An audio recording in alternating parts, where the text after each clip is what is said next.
But I definitely want to talk about something that's a little bit serious, Rev. I sent you this story earlier this week, and it freaked me out. It freaked me out, and it's freaking out a lot of people. Did you know that 18 food processing plants have burned down in the last several months? I didn't know it, but when you sent me that, I was like, whoa, what's going on? Yes, and not just here in America, but around the world, this is happening. So is it like something in the product? Is it? Well, see, nobody knows. This is mysterious. While the whole country now, see, while we're distracted by Elon Musk buying Twitter and Johnny Depp and Amber Heard and whatever. Yeah. Recently in Hermiston, Oregon, an explosion occurred at Shearer Foods, an award-winning private brand and contract manufacturer that makes various types of snacks. Now, there are only 20,000 people living in Hermiston, Oregon, and this processing plant was one of the largest employers in that area. This location is Shearer's only location on the West Coast. Now, nobody was killed during the fire, but there were 7 workers in the building at the time who were taken to the hospital. They're either in stable or fair condition, which is good news. Now, we have not heard any explanation why the explosion happened, but this is just the beginning. We have seen many other food processing plants that have burned to the ground over the last several months. And guess what? Guess who's not reporting on it? Anybody. Yes, the corporate media. They are not. They are definitely not reporting on it. Shearer Foods is just one of many locations that has mysteriously burnt to the ground in recent years. No, I'm sorry, in the last several months. And a processing plant in San Antonio, Texas, burned down.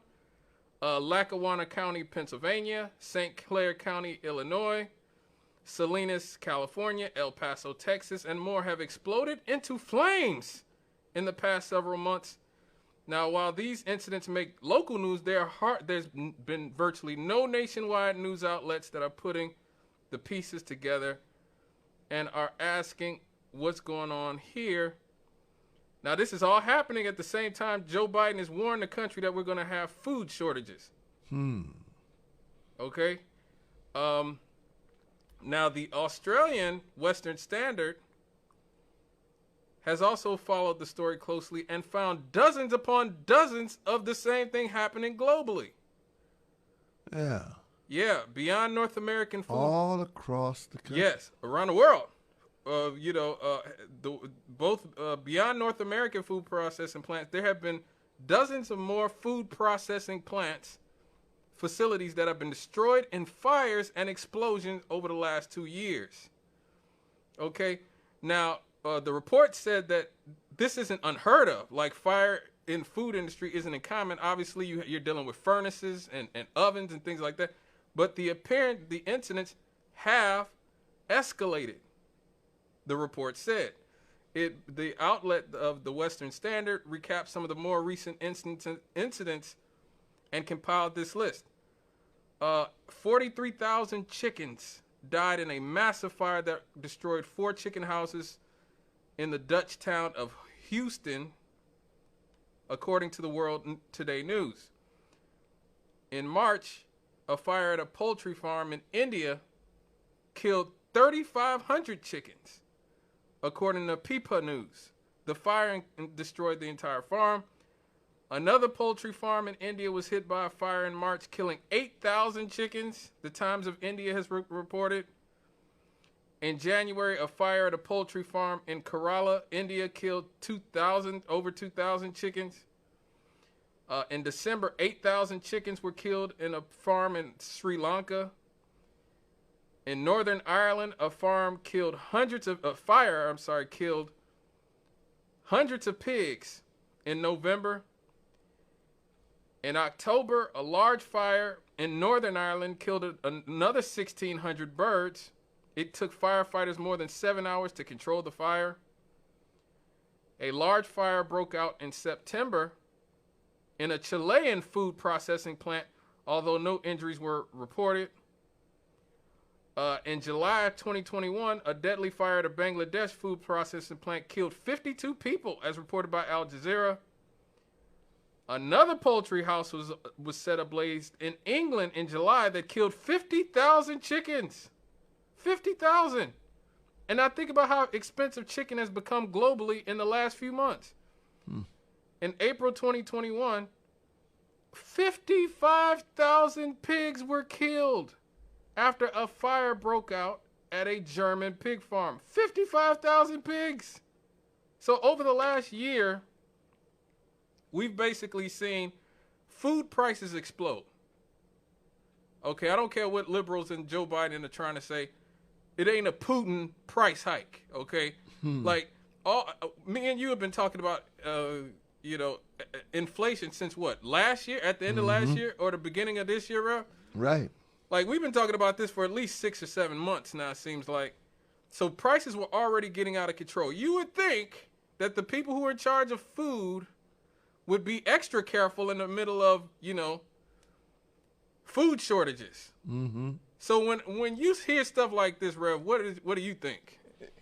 Well, here's the thing. The war with Ukraine does affect some countries, Yeah. but it doesn't affect us. We don't get food supplies from Ukraine, and we don't need oil from Russia.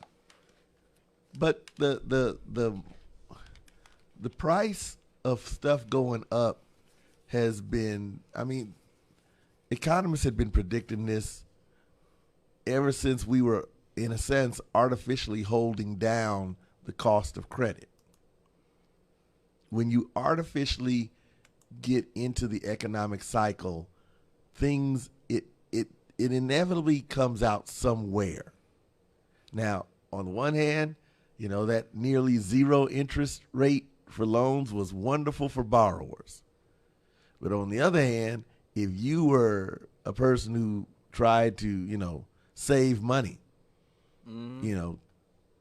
it was terrible for you. A savings account was worth nothing. You may as well just stuck your money in a bag and put it under your mattress because it wasn't earning anything. Works for me. No, I'm kidding. But really, we tell people to save, to invest, and basically at the same time they were holding down the interest rate. And so now it's going to get pushed up probably far higher than it would have.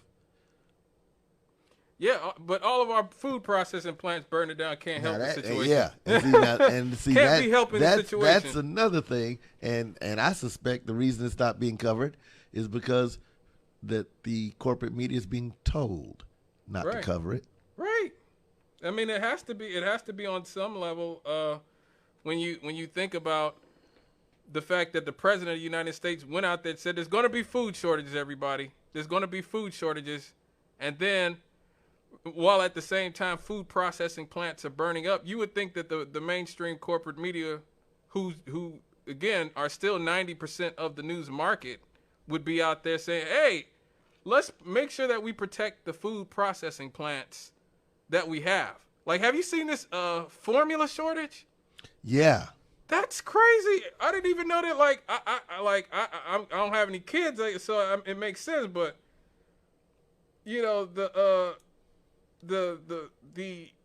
I didn't know that formula was like such a hard commodity to come across. I didn't know it was some super valuable commodity. But did you know there's like a whole black market of formula from Europe? There certainly is now. And see, the thing is, there's these women or infants who have these rare conditions that need these specialized formulas. Yeah. And so they're the ones that get the most impacted by it. At the same time, having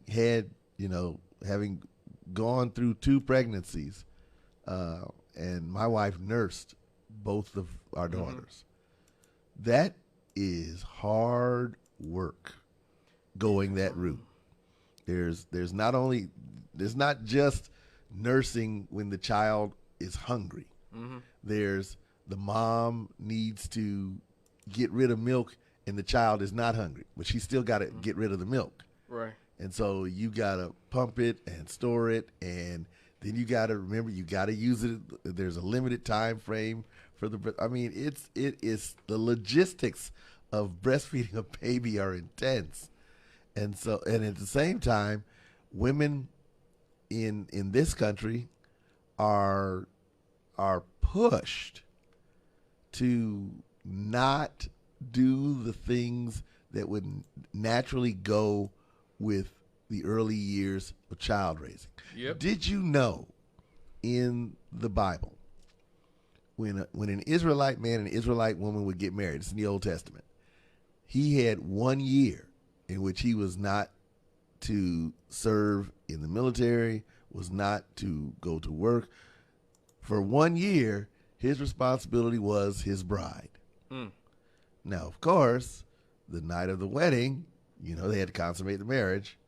The expectation was that, because children are the inheritance of the Lord, that in that, early period of time, she was going to get pregnant. Right. He was going to be there with her during that year that she was carrying. The laws that exist surrounding marriage, for the most part, exist to protect the woman and the young children. Right. And having a society that pushes women into the workplace, that says, for example, women don't earn as much as men, and then blame it on the fact that women, if they have a child, they might pull out of the workforce. Well, yeah, they would be expected to pull out of the workforce. Men are expected to take care of their wives. I was talking with Lanita the other day. Hold on, caller. I don't know if you know that she started a business. She does mobile notary work. Yeah. We know. Advertise it. We advertise it. Yes, we do. Now, she said to me something the other day about how business is going. I said, honey, I never depended on you making money for us to be taken care of. What you do, I'm happy that that you're doing it. I am, but I never depended. In fact, I would greatly regret it if we ever got in a situation where I was depending on you, because that's not how, at least historically, normally, that's not how marriage operates. Right. But once again, like you said, we and the caller hung up. Call back, call. I told you to hold on. Yeah. I put him on hold. But once again, you have a society that says, gender roles have to be completely discarded and disregarded.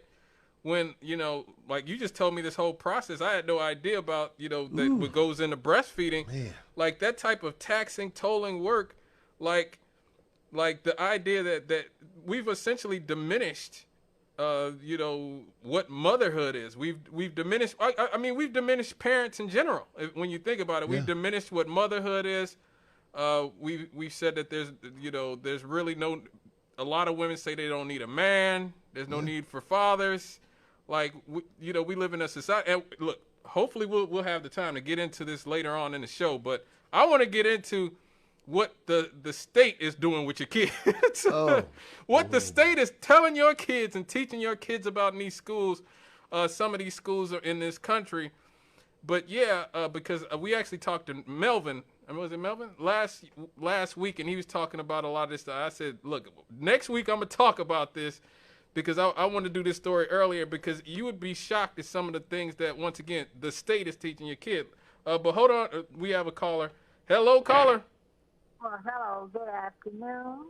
Yeah. Hello, ma'am. Hello. Can you hear me? Yes, we can hear you now. Yeah, good afternoon to Dale and to you. Since we're talking about baby formula, our generation and the generation before had breast milk, and they had vegetables they would make what they call liquor out of for the babies to eat, like greens. Yeah. They would take the water, they call it liquid, and they would sometimes have some cornbread, and they would mash that up where the child could eat it. And we all came out healthy. We're going to have to connect more with our ancestors because they made it. Yeah. They made it in hard times. And you didn't know anything about no formula when I was coming on and the generation before me. And same way with these Pampers and things. My mother had a sheet she would tear up, and she would make a diaper out of that, and you have to wash them. So we just don't have to consult with our elders and find out how can we make it when times are hard. And like this formula, I remember my mother used to make some watery oatmeal to give my little sister. And so children didn't have a lot of illnesses and things, lack of minerals and vitamins in the body because they ate from the ground. They ate peas and greens and tomatoes, and they were pretty healthy. Right. I know I never did see a dentist. I never did go. My daddy would put a string on a doorknob and pull the tube. And so, you know. Wow. Before you go, can I please ask you, because I don't know anything about this, but I've seen a lot of, I heard you say that before women had formula that they made some sort of liquor, or what you Pot say? liquor. Okay, like greens, you know, the water and Pot the pot. liquor. Yeah. They call it liquor, right. Uh-huh. And they would take that and mash up a little cornbread in there, and that's what they would give the children. Wow. So if anybody's listening, please listen. Like if you got kids or you got babies or you missing formula right now, listen to this. And if you got family members, you got daughters, nieces, granddaughters, whatever, who have babies and can't find formula, y'all need to be listening to this. So you said they used to take the water from the greens? Mm-hmm. Yeah, greens or peas, whatever vegetable you would boil that you would need water. Right. And you would take that and you would mash it up with some cornbread and give it to the child. And nothing would be more nutritious than that because it was from the garden, from the ground, had all the minerals and vitamins in it. Wow. So as I said, we're going to have to consult our elders and start using some of those remedies and things that they used. The children were healthy. You didn't have a lot of sick children then. That's why I said children born with all kind of stuff. I think they take too much of this formula kind of stuff.